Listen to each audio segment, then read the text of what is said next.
Hello garden ലവേഴ്സിന് ഒരു product പരിചയപ്പെടുത്താനായി video ചെയ്യുന്നത്. എൻ്റെ കിച്ചൺ ഗാർഡനെ കുറിച്ച് പലർക്കും അറിയായിരിക്കുന്നത് ഇത് കിച്ചണാണ്. കിച്ചൻ്റെ പുറത്ത് നേരെ പുറത്ത് തന്നെ ഒരു കിച്ചൺ ഗാർഡൻ ഞാൻ ചെയ്തിട്ടുണ്ട്. അപ്പോൾ അതിൽ മുളകൊക്കെ ഉണ്ടാക്കി ഭംഗിയായിട്ട് നിൽപ്പുണ്ട് കേട്ടല്ലോ.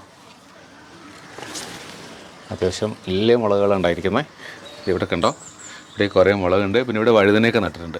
പക്ഷേ ഇത്തരം ചട്ടികളിൽ നമ്മൾ ചെടി നടുമ്പോൾ ഒരു മെയിൻ പ്രശ്നം എന്താ വെച്ചാൽ ഇത് ചരിഞ്ഞു പോകാനുള്ള ചാൻസ് ഭയങ്കര കൂടുതലാണ് വെയിറ്റൊക്കെ വരുന്ന സമയത്ത്. അത്തരം സമയത്ത് വളരെ യൂസ്ഫുൾ ആയിട്ടൊരു പ്രോഡക്റ്റാണ് ഇതാണ് സാധനം. ഞാനത് വാങ്ങിയിരിക്കുന്നത് ആമസോണിൽ നിന്നാണ്. ഇത് പ്ലാന്റ് സപ്പോർട്ട് സ്റ്റിക്ക് എന്നാണ് പറയുക. 5 എണ്ണം വീതമുള്ള 3 ഹൈറ്റിലാണ് ഞാൻ വാങ്ങിയിരിക്കുന്നത്. ഇത് ശരിക്കും ഇതിൻ്റെ യൂസ് എന്താണെന്ന് വെച്ചാൽ ഇതിലൊരു സ്റ്റിക്ക് എടുക്കുക, ഈ ഒരു സാധനം ഇതിൻ്റെ ചുവട്ടിലേക്ക് വെച്ച് കൊടുക്കുക കേട്ടോ. ഇനി ഇതിൻ്റെ മുകളിലേക്ക് വെച്ച് കൊടുക്കുക. ഇനി ചെരിഞ്ഞ് കിടക്കുന്ന പ്ലാന്റ്സിനെ ഇങ്ങനെ പിടിച്ചിട്ട് അതിൻ്റെ ചുവട്ടിലേക്ക് ഇത് കുത്തി കൊടുക്കുക. ഈ സ്റ്റിക്ക് ഇതിനുള്ളിലേക്ക് കയറി കൊടുക്കുക. കണ്ടോ, അപ്പം പ്ലാന്റിന് ശരിക്കും സപ്പോർട്ട് കിട്ടും. ഞാനത് വാങ്ങിയിരിക്കുന്നത് 299 രൂപയ്ക്കാണ് ഈ ഫുൾ സെറ്റ് വാങ്ങിയിരിക്കുന്നത്. ശരിക്കും യൂസ്ഫുൾ ആണ്, നമുക്ക് വീണ്ടും വീണ്ടും ഉപയോഗിക്കാം. ലിങ്ക് എന്തായാലും അറ്റാച്ച് ചെയ്ത് കൊടുത്തിരിക്കാം, ആവശ്യമുള്ളത് വാങ്ങിക്കും കേട്ടോ.